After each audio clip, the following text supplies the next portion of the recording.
देखिए, हिंदुस्तान में मौसम का बड़ा अजीबोगरीब दौर चल रहा है। उत्तर भारत हीट वेव की चपेट में नजर आ रहा है, जबकि पहाड़ों पर बर्फ बरस रही है और उत्तराखंड के जंगल मौसम की सबसे कठिन परीक्षा से गुजर रहे हैं, जूझ रहे हैं। एक तरह से कहें तो हिंदुस्तान के कुछ इलाके गर्मी और उमस से परेशान हैं, तो पहाड़ों के लोग इस वक्त बारिश और बर्फबारी के बीच जिंदगी गुजारने को मजबूर है। मौसम विभाग का यह कहना है कि पहाड़ों पर बर्फबारी का दौर लगातार जारी रहेगा। मैदानी इलाकों में गर्मी और ज्यादा देखने को मिलेगी। उधर बादलों की मेहरबानी का सबसे ज्यादा इंतजार जो है उत्तराखंड को है, क्योंकि यहां पर जंगल इस वक्त आग धधक रहे हैं और अब इंद्रदेव की मेहरबानी की उम्मीद पर सारी की सारी आस जो है टिकी हुई है।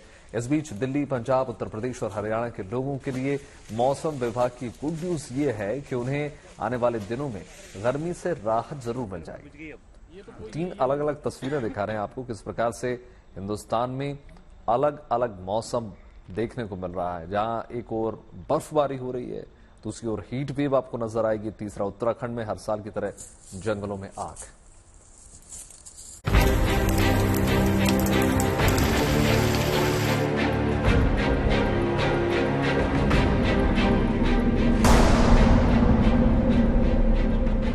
देश का मौसम इन दिनों कई रूपों को समेटे हुए दिख रहा है। जहां मैदानी इलाके भीषण गर्मी की चपेट में हैं, वहीं उत्तर भारत के पहाड़ी क्षेत्रों में तो बारिश और बर्फबारी जैसे गर्मी की एंट्री ही नहीं होने दे रही। वहीं उत्तराखंड के जंगलों में लगी आग इन दिनों न केवल इंसानों बल्कि वन्य जीवों के लिए भी परेशानी का सबब बनी हुई है।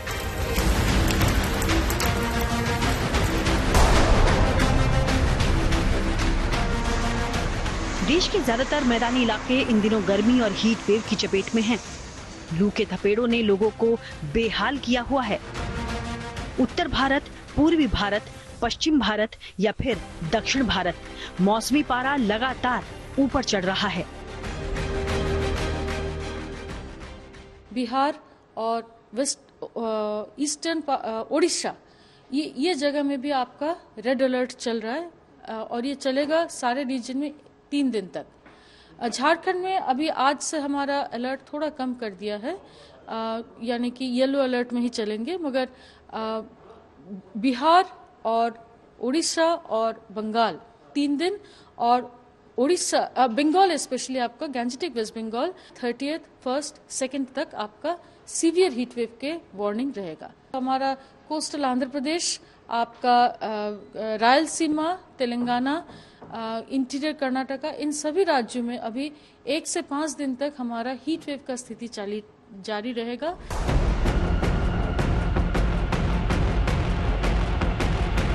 जहां मैदानी राज्यों में गर्मी अपने कड़े तेवर दिखा रही है, वहीं इसके ठीक उलट जोरदार बारिश और बर्फबारी कश्मीर, हिमाचल और उत्तराखंड के ऊंचे पहाड़ों पर जारी है। भले ही इन दिनों ना तो सीजन मानसून का है और न ही सर्दियों का मौसम, फिर भी पहाड़ी वादियों में पेड़ पौधे और रास्ते सब बर्फ से ढक चुके हैं। हालांकि बेरूपिया बना ये मौसम खासतौर से देश की राजधानी दिल्ली के साथ हरियाणा, पंजाब के लिए गर्मी की तपिश से थोड़ी बहुत राहत देने के संकेत दे रहा है। पंजाब, हरियाणा और चंडीगढ़ में आपको थंडर और लाइटनिंग की घटनाएं हो सकती है, गस्टी विंड्स भी आपको चल सकते हैं और नॉर्मल बारिश हो सकती है, लाइट टू मॉडरेट आपको रेन भी हो सकते हैं। और कल जो है इसमें थोड़ा सुधार आएगा। पंजाब के कुछ पार्ट्स में, मेनली आपको नॉर्दर्न पार्ट में, जैसे गुरदासपुर हो गया, अमृतसर हो गया, ये सब पार्ट में आपको थंडर और लाइटिंग की घटनाएं हो सकती है या फिर लाइट टू मॉडरेट आपको रेन भी हो सकता है। और परसों से आपको मौसम सुधरना शुरू हो जाएगा। 1, 2, 3 से हम एक्सपेक्ट करते हैं कि ड्राई वेदर ऑब्जर्व किया जाएगा।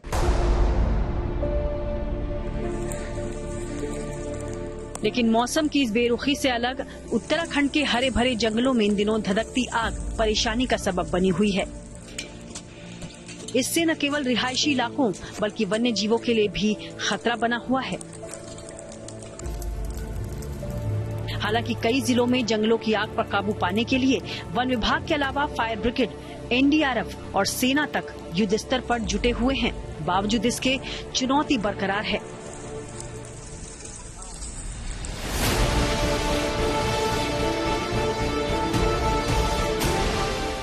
से मई का महीना शुरू हो रहा है। ऐसे में गर्मी की तपिश तो कुछ लिहाज तक समझी जा सकती है, मगर इस दौरान पहाड़ों पर बारिश बर्फबारी की ये तमाम तस्वीरें मौसम का अजब गजब रंग दिखा रही हैं, जिसका असर बीच बीच में उत्तर भारत के मैदानी हिस्सों पर भी बारिश की फुहारों के रूप में देखने को मिल रहा है।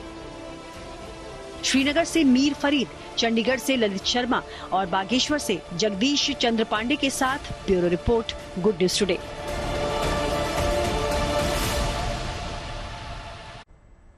मौसम के 3 रंग आपने देख लिए, तो लिए चलते हैं आपको उन पहाड़ों पर जहां इन दिनों बर्फ बरस रही है। पहाड़ों पर हो रही जबरदस्त बारिश और बर्फबारी इस बार गर्मी के मौसम में ठंड का एहसास करा रही है। जम्मू कश्मीर, हिमाचल प्रदेश और उत्तराखंड के ऊंचे इलाकों में बर्फ का मानो राज हो गया है। वैसे बदलते मौसम के मिजाज को भी समझने की जरूरत है, क्योंकि मौसम ने मई के आगाज से पहले ही सरप्राइज दे दिया है। बिल्कुल, देखिए गीतिका, दरअसल अप्रैल के आखिर में कश्मीर में बर्फ की सफेद चादर बिछी हुई दिख रही है और कुछ इलाके तो ऐसे हैं जहां पर 12 से 15 इंच तक बर्फबारी हुई है। बिल्कुल, जबकि मौसम विभाग ने आज भी बर्फबारी का अनुमान जताया है। ऐसे में लोगों को नदी नालों से दूर रहने की हिदायत भी दी गई है। साथ ही साथ एहतियातन कश्मीर घाटी के सभी स्कूलों को बंद रखने का आदेश भी दे दिया गया है। बात करें अगर उत्तराखंड की, तो वहां भी ऊंचाई वाले इलाकों में बर्फ देखने को मिली है। तो चमोली में भी फूलों की घाटी बर्फबारी के बाद सफेद चादर से ढकी नजर आई। इतना ही नहीं, कुछ इलाकों में तो जमकर ओले भी गिरे।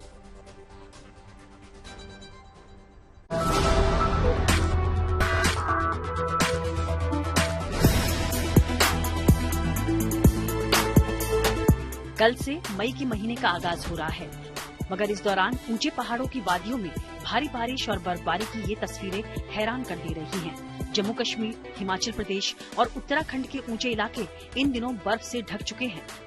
खासकर घाटी का मौसम तो बिल्कुल ही बदल चुका है। भारी बारिश और बर्फबारी कश्मीर को अपने आगोश में ले रही है। जगह जगह स्नोफॉल भले ही यहाँ की खेती किसानी के लिए फायदेमंद बताया जा रहा हो, मगर लोगों का डेली रूटीन इससे खासकर प्रभावित हो रहा है।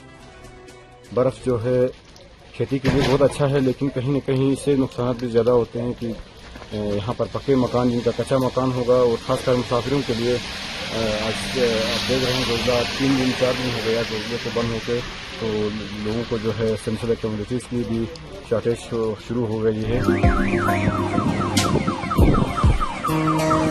वहीं रास्तों पर पड़ी बर्फ राहगीरों के लिए मुसीबत बनी है, जिससे राहत दिलाने के लिए यहाँ जगह जगह बंद रास्तों से बर्फ हटाने का काम जारी है।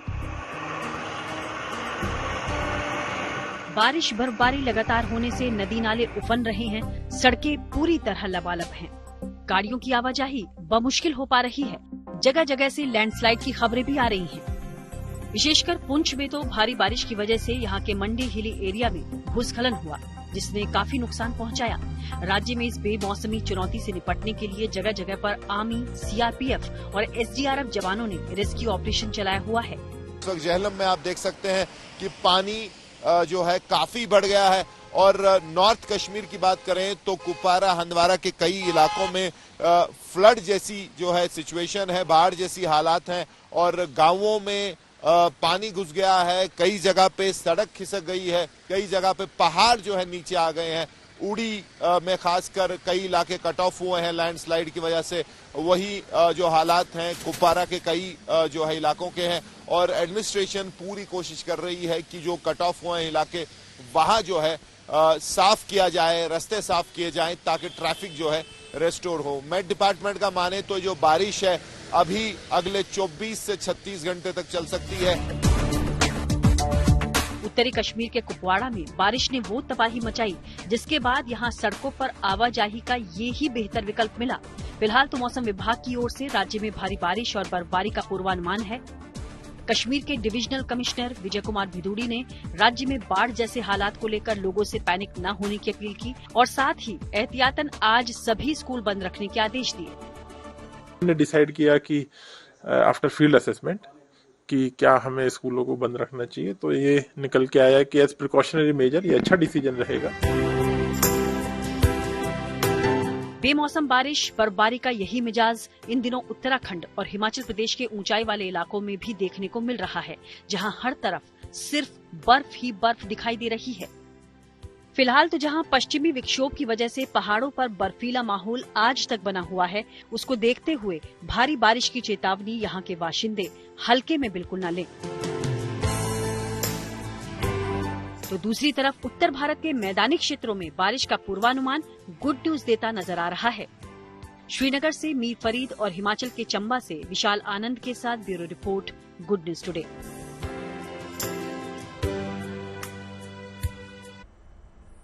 इसी तरह हिमाचल में अटल टनल के पास दूर तक बर्फ की चादर बिछी नजर आई। इस बर्फबारी ने सैर सपाटे को निकले पर्यटकों के चेहरे की मुस्कान बढ़ा दी, क्योंकि अप्रैल के आखिरी में बर्फबारी के दीदार होना किसी करिश्मे से कम नहीं।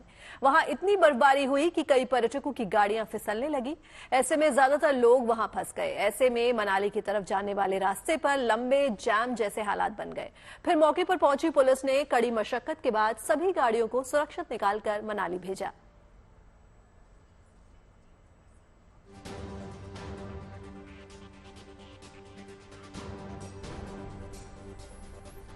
और अब बात उत्तराखंड की कर लेते हैं, जहां इस वक्त जंगलों की अग्नि परीक्षा चल रही है। पहाड़ों पर लगी आग ने यहां के लोगों को परेशान कर रखा है। लेकिन राहत की खबर यह है कि उत्तराखंड के कुमाऊं क्षेत्र में बारिश ने जंगलों की आग को काफी हद तक शांत कर दिया। नैनीताल, अल्मोड़ा में हल्की बारिश यहां के लोगों के लिए राहत लेकर आई है। बागेश्वर से भी राहत भरा समाचार देखने को मिल रहा है। यहां भी कई इलाकों में आग जो है अंडर कंट्रोल बताई जा रही है। इसी तरीके से पौड़ी इलाके में हुई बर्फबारी के बाद हालात काबू में बताए जा रहे हैं। हालांकि कई जगह ऐसी हैं जहां पर आग रिहायशी इलाकों की तरफ भी तेजी से बढ़ रही है, जिसको रोकने के लिए वन विभाग के अलावा फायर ब्रिगेड, एनडीआरएफ और सेना बिना रुके, बिना थके आग बुझाने के काम में युद्ध स्तर पर जुटी हुई है। और साथ ही साथ ये भी कामना की जा रही है कि बारिश हो जाए, जिससे इस आपदा पर जल्द से जल्द नियंत्रण पाया जा सके।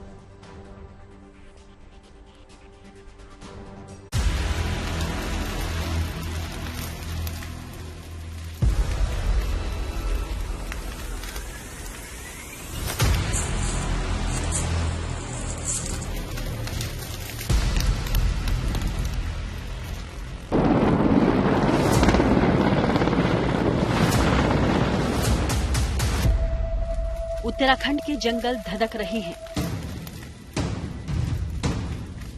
गढ़वाल हो या फिर कुमाऊं क्षेत्र, जंगल की ये आग लगातार अपना दायरा बढ़ा रही है। तस्वीर भीमताल की है, जहां जंगल में लगी आग को बुझाया जा रहा है। ऐसे में वन विभाग ही नहीं बल्कि एनडीआरएफ, फायर ब्रिगेड और सेना तक की ये कोशिश है कि आग को किसी तरीके से काबू में लाया जा सके।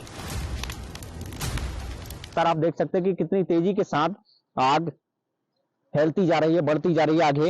हालांकि प्रशासन हो, वन विभाग हो या जो भी अन्य विभाग है, वो लगातार आग बुझाने का प्रयास कर रहे हैं। लेकिन इसी तरीके से कई क्षेत्रों में लगातार जो आग है वो विकराल रूप धारण करते हुए लगातार फैलती जा रही है। और कहीं ना कहीं एक बड़ी चुनौती जिला प्रशासन के लिए, वन विभाग के लिए बड़ी चुनौती है।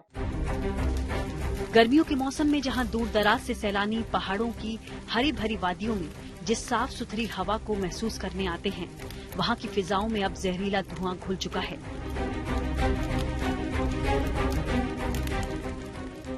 इस बीच खासकर नैनीताल और आसपास के जंगलों में आग बेकाबू होती दिख रही है। खबर है कि आग रिहायशी इलाकों तक पहुंच रही है। पूरे माहौल में धुआं भरा है, सांस लेने में परेशानी हो रही है, वन संपदा तक नष्ट हो रही है, जिसकी गंभीरता को देखते हुए शासन प्रशासन स्तर पर आग बुझाने की कार्रवाई जारी है। इसके साथ ही भीमताल के जंगलों में भी लगी आग को बुझाने के लिए हेलीकॉप्टर की मदद ली जा रही है, जो भीमताल झील से पानी लेकर जंगलों पर छिड़काव कर रहा है।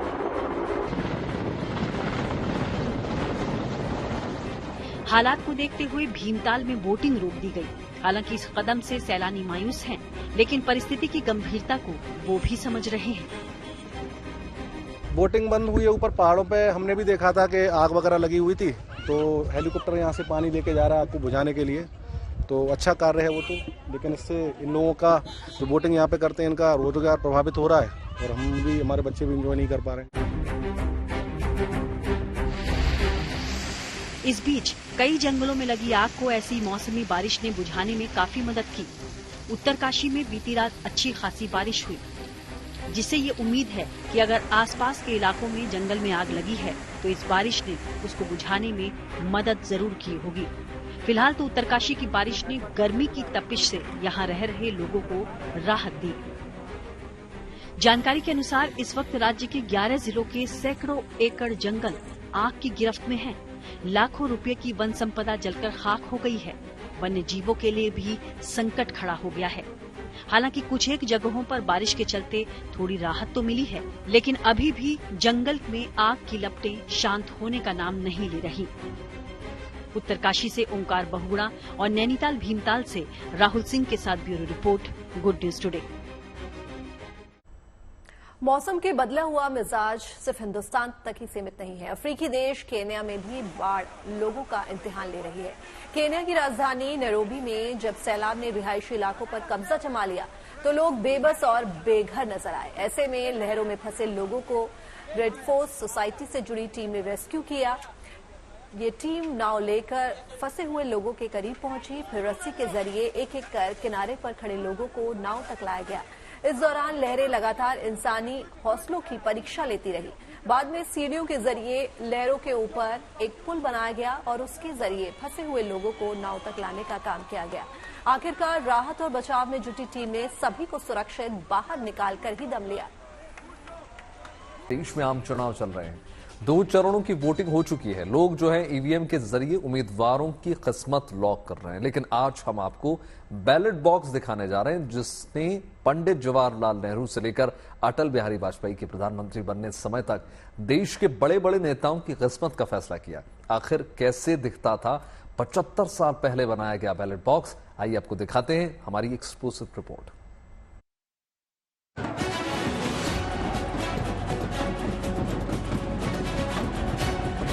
पूरे देश में इन दिनों चुनाव की गहमा गहमी है। ईवीएम में लोकसभा उम्मीदवारों के फैसले कैद किए जा रहे हैं।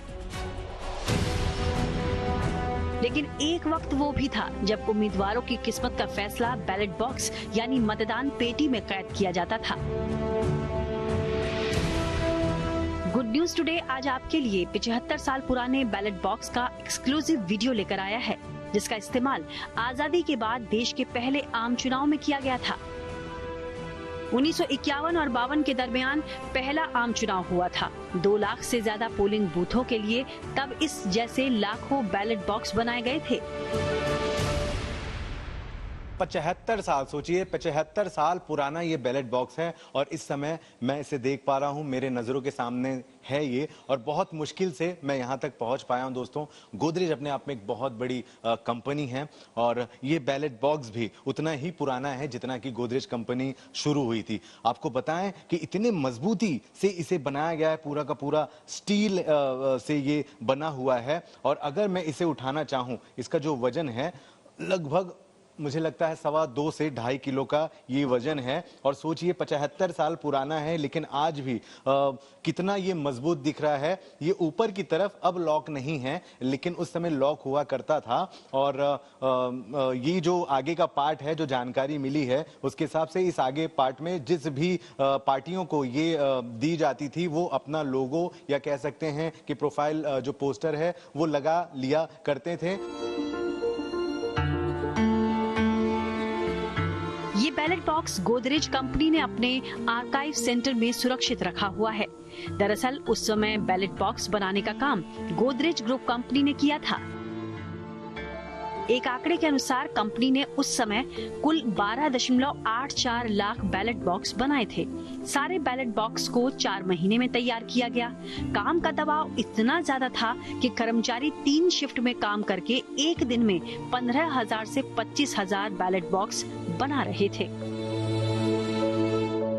गर्व की बात है हमारे लिए कि हम लोगों ने पहला बैलेट बॉक्स जो पहले इलेक्शन के लिए बना था उसका निर्माण हम लोगों ने किया था।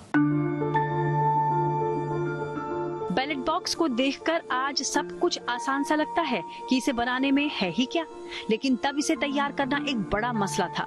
मसलन ये बॉक्स किस साइज के रखे जाएं, बैलेट बॉक्स ऐसा हो जिससे कोई छेड़छाड़ न की जा सके, साथ ही बैलेट बॉक्स इस्तेमाल करने में सहूलियत हो। 2 लाख से अधिक पोलिंग बूथों के लिए करीब 20 लाख बैलेट बॉक्स की जरूरत थी। लिहाजा ये बहुत महंगे ना हो, इसका भी ख्याल रखना था। पहला चुनाव हुआ था तो अचानक से ही ये तय किया गया कि भैया बैलेट बॉक्स बनाना है। सिर्फ गोदरेज ही नहीं और भी बहुत सारी दूसरी कंपनियां थी जिसे काम करने के लिए दिया गया, लेकिन वो लोग समय पर पूरा नहीं कर पाए। फिर वो भी लोड गोदरेज कंपनी पर आ गया था और जानकारी ये है कि भाई 3-3 शिफ्ट में काम करना शुरू कर दिया गया। मैम, उस समय कितने लाख बॉक्स बनाए गए थे? एक्चुअली कुल मिलाकर जो हमें एक एडवर्टीजमेंट से पता चला 83 लैक्स बैलेट बॉक्सेस हमने बनाए थे और फिर 23 राज्यों को वो उसका सप्लाई हुआ था रेलवे वैगन्स की तरीके से। पर आई थिंक उसके ज़्यादा भी हमने शायद 13-15 लाख बैलेट बॉक्सेस बनाए होंगे, क्योंकि ठाणे वाला जो तब प्लान मैनेजर थे उनसे जब हमने बात की थी तब उन्होंने हमें एक्चुअली ये कहा था कि शायद हमने 13-15 लाख बैलेट बॉक्सेस तब बनाए थे। और जैसे आपने कहा कि और भी कुछ कंपनियां थी, वो भी हमने ठाणे वाला से ही पता चला। और फिर बाद में हम जब फिल्म्स डिवीजन गए थे तब वहाँ पे एक्चुअली उनकी डायरेक्टरी में भी वो 2 कंपनियों का नाम हमें मिला था जिन्होंने बैलेट बॉक्सेस का जिनको ऑर्डर मिला था। पर बाकी मतलब आपने जैसे जानकारी ऑलरेडी दी है, उसका वो ऑर्डर्स भी बाद में, क्योंकि वो कुछ चीज़ों की वजह से नहीं पूरा कर पाए थे, तो वो गोदरेज ने पूरा ऑर्डर फिर कर दिया था, क्योंकि समय पे बैलेट बॉक्स बनाना बहुत ज़्यादा ज़रूरी था। इलेक्शन कमीशन ने तय किया कि सभी बैलेट बॉक्स उसकी ओर से तय नाप जोख के हिसाब से स्टील के बनाए जाएंगे। बॉक्स ऐसे बने जिनमें अलग से ताले लगाने की जरूरत ना हो। हर बॉक्स 8 इंच ऊंचा, 9 इंच लंबा और 7 इंच चौड़ा होना था। बॉक्स 20 गेज वाले स्टील से बनाए जाने थे। डिजाइन ऐसी रखी गई कि बॉक्स का कोई भी हिस्सा बाहर की ओर न निकला हो। इससे बॉक्सेस को एक दूसरे के साथ पैक करने में आसानी होती। 15,000 से 22,000 बैलेट बॉक्स बनाना ये कोई जोक नहीं था। तीनों शिफ्ट 24/7 चलते थे और जैसा मैडम ने बताया 13 लाख बैलेट बॉक्सेस हमने बनाए कुछ 3-1 महीने में। तो मतलब एक डेडलाइन दी गई थी। और जैसे फिर आपने जो पूछा सवाल कि बाकी कोई मैन्युफैक्चरर को भी दिया गया था, वो काम भी हम लोगों को मिला।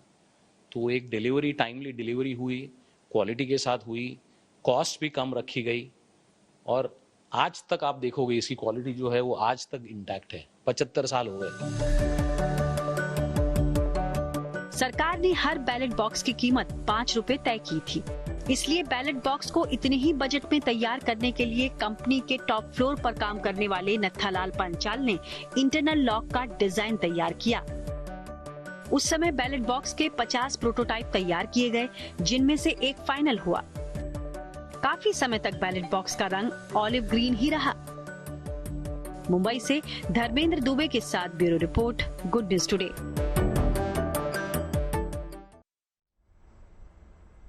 तो भारत के लोकतंत्र के बाद अब बात भारत की उस दरियादिली की जिसने पाकिस्तान तक लोगों का दिल जीत लिया। पाकिस्तान की 19 साल की लड़की आयशा रशन का हार्ट ट्रांसप्लांट करके भारत ने अपना धर्म निभाया है। 19 साल की आयशा 10 साल से दिल की बीमारी से पीड़ित थी। परिवार ने इलाज के लिए भारत के डॉक्टर से संपर्क किया। परिवार के पास 35 लाख इलाज के लिए नहीं थे, लिहाजा भारत के एक ट्रस्ट की मदद से मुफ्त इलाज कर आयशा को जीवन दान दिया गया। इन आंखों में सपने हैं और उन सपनों को पूरा करने की चाहत अब मुमकिन सी दिखने लगी है, क्योंकि अब जिंदगी ने मुस्कुराना शुरू कर दिया है। पाकिस्तान की लड़की आयशा रशन को भारत में नई जिंदगी मिली है। चेन्नई के एक अस्पताल में आयशा का सफल हार्ट ट्रांसप्लांट किया गया। मुझे हार्ट प्रॉब्लम हुआ था और मैं ट्रांसप्लांट के लिए आई थी। ये ट्रांसप्लांट प्रोसीजर और सब कुछ कैसा चला? यहाँ पे कुछ तकलीफ था? आपने क्यों पाकिस्तान में ये ट्रांसप्लांट नहीं किया? ट्रांसप्लांट में ये सब पाकिस्तान में ये सब ट्रांसप्लांट नहीं होता और इंडिया में होता है। 19 साल की आयशा पिछले 10 साल से दिल की बीमारी से ग्रसित थी। आयशा के हार्ट पंप में लीकेज हो गया था और उसे extra corporeal membrane oxygenation system पर रखा गया था। डॉक्टरों ने बताया कि हार्ट ट्रांसप्लांट आवश्यक है। आयशा के इलाज में सबसे बड़ा रोड़ा पैसे की कमी थी, क्योंकि इलाज के लिए 30 से 40 लाख रुपए की जरूरत थी। दूसरे, पाकिस्तान में हार्ट ट्रांसप्लांट की कोई सुविधा नहीं थी। तब चेन्नई के गैर सरकारी संगठन ऐश्वर्या ट्रस्ट ने इलाज का पूरा खर्चा उठाया और आयशा का हार्ट ट्रांसप्लांट मुमकिन हो पाया। फर्स्ट टाइम मैं जो आई थी तो थोड़ा क्राउड फंडिंग करके आई थी, तो मेरे पास सिर्फ ट्रांसप्लांट के पैसे थे, लेकिन मेरे पास आयशा को कार्डियक अरेस्ट हुआ तो थोड़ा बहुत जो अमाउंट था वो मेरा उसमें लग गया। बाकी जो आयशा को वेड लगा था उसमें भी ऐश्वर्या ट्रस्ट ने हमें हेल्प किया था, क्योंकि मेरे पास इतना अमाउंट नहीं था। तो सरबाला ने और ऐश्वर्या ट्रस्ट ने उस वक्त भी हमें हेल्प किया था। और इस बार तो मैं बिल्कुल ही पैसे लेकर नहीं आई थी, क्योंकि मेरे पास बिल्कुल नहीं थे। सिर्फ और सिर्फ मैं यहाँ रहने के लिए और सिर्फ अपने खर्च के लिए लेकर आई थी, तो बस इसी के लिए। बाकी सब जो है वो एक्सपेंस हॉस्पिटल की तरफ से। इससे पहले आयशा पहली बार 2019 में भारत आई थी, जब वो 14 साल की थी और उनका हृदय बेहद खराब स्थिति में था। उन्हें कार्डियक अरेस्ट आ गया था। डॉक्टर KR बालाकृष्ण ने ही तब उनका इलाज किया था। उस वक्त CPR देकर किसी तरह आयशा की जान बचाई गई। आयशा को जीवित रखने के लिए ECMO नामक मशीन पर रखा गया, फिर एक आर्टिफिशियल हार्ट पंप लगाया और फिर ठीक होकर आयशा अपने देश वापस चली गई। ये बच्ची हमारे पास 2019 में आई थी। बहुत सीवियर हार्ट फेलियर था, उसका कंडीशन बहुत नाजुक था और आते ही दो दिन के अंदर इनका हार्ट कार्डियक अरेस्ट हो चुका था। तो उसका मतलब हार्ट रुक गया। अगर कुछ नहीं करोगे तो ये इनका जान गया। तो हमने इनको CPR किया और 45 मिनट मसाज किया। उसके बावजूद हार्ट काम नहीं कर रहा था, तो इनको ECMO में डाला। ECMO एक टेम्पररी सोल्यूशन होता है, तो हमने एक परमानेंट सोल्यूशन के लिए LVAD बोलते हैं, जो आर्टिफिशियल हार्ट पंप है, मेट्रॉनिक का HVAD, वो बिठाया था। नॉर्मली वो पंप 10 से 15 साल काम करना चाहिए, इसके साथ वो वापस चले गए अपने देश। मगर वहाँ पर उनका कॉम्प्लिकेशन हो गया, एक वाल्व लीक करना हो गया, एयोटिक वाल्व। LVAD में अगर एयोटिक वाल्व लीक करने लगता है तो हार्ट फेलियर फिर से आ जाता है। बड़ा मुश्किल सिचुएशन ट्रीट करना। उसके अलावा इनका हार्ट के पंप के अंदर इन्फेक्शन हो चुका था, तो वहाँ पर इसका इलाज बहुत मुश्किल था, क्योंकि LVAD के लिए जो इक्विपमेंट चाहिए जांच करने के लिए उस देश में नहीं था। इसी साल 31 जनवरी को आयशा का चेन्नई के MGM हेल्थ केयर में हार्ट ट्रांसप्लांट हुआ। आयशा रशन 18 महीने तक भारत में रही। 6 महीने पहले ट्रांसप्लांट करने के लिए एक हार्ट मिला, जिसका डोनर दिल्ली के एक ब्रेन डेड शख्स का था। MGM हेल्थ केयर ने आयशा की हार्ट ट्रांसप्लांट सर्जरी मुफ्त में की। कराची की रहने वाली आयशा भारतीय दिल लेकर अब अपने देश लौटने के लिए तैयार हैं। चेन्नई से प्रमोद माधव के साथ bureau report, good news today. और शुभ समाचार में आज के लिए बस इतना ही, लेकिन आप अपना बहुत बहुत ख्याल रखिएगा। बिल्कुल, देश और दुनिया की तमाम पॉजिटिव खबरों के लिए यूं ही जुड़े रहिए गुड न्यूज टुडे के साथ। हमें दीजिए इजाजत। नमस्कार।